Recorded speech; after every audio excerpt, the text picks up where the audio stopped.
2026 ये सभी करंट का से संबंधित है। भारत सरकार ने कुल 131 व्यक्तियों को पद्म पुरस्कार देने की घोषणा की है।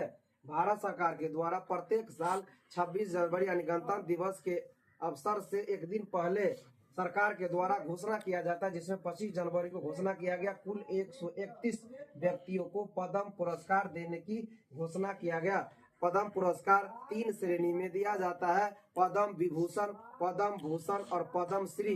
ये 3 कैटेगरी होती है। देश का सर्वोच्च पुरस्कार भारत रत्न होता है और दूसरा सर्वोच्च पुरस्कार पद्म पुरस्कार होता है। और पद्म पुरस्कार को 3 भागों में बांटा गया है, पद्म विभूषण, पद्म भूषण और पद्म श्री होता है। तो पद्म पुरस्कार 131 व्यक्ति को घोषणा किया गया है। आगे पॉइंट है, पद्म पुरस्कार कुल 3 श्रेणी में दिया जाता है, पद्म विभूषण, पद्म भूषण और पद्म श्री।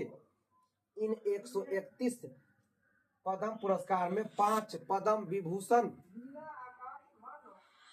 मतलब 131 जो पद्म पुरस्कार की घोषणा किया है, उन 131 में से 5 पद्म विभूषण, 13 पद्म भूषण और 113 पद्म श्री पुरस्कार देने की घोषणा हुई है।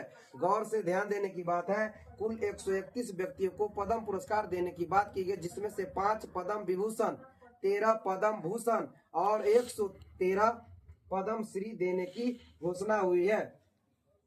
अब रह गई बात इसमें, तो जिस तरह भारत रत्न कुल एक बार में 3 व्यक्ति को दिया जाता है, उसी तरह पद्म श्री पुरस्कार एक बार में 120 व्यक्ति से अधिक नहीं दिया जा सकता है। यहाँ पर पद्म श्री पुरस्कार 113 कुल व्यक्ति है ना। तो ये सब ध्यान देने की बात है। आगे है, इसी डेट में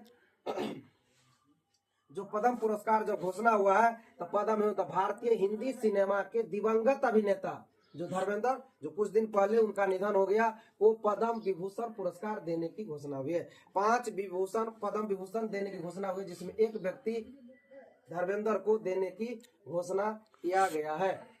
आगे है, भारतीय हिंदी सिनेमा की प्रसिद्ध गायिका अलका याग्निक एवं झारखंड के पूर्व मुख्यमंत्री शिबू सोरेन, यही शिबू सोरेन वर्तमान जो मुख्यमंत्री है झारखंड के, हेमंत सोरेन, उनके पिताजी है। इन दोनों को पद्म विभूषण पुरस्कार देने की घोषणा हुई है।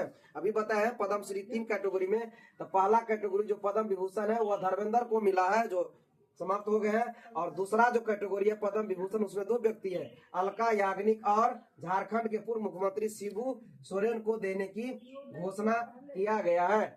अगला है, भारतीय क्रिकेट टीम के पूर्व कप्तान एवं हिटमैन के नाम से प्रसिद्ध रोहित शर्मा और महिला क्रिकेट टीम की कप्तान हरमनप्रीत कौर दोनों को पद्म श्री पुरस्कार देने की घोषणा हुई है।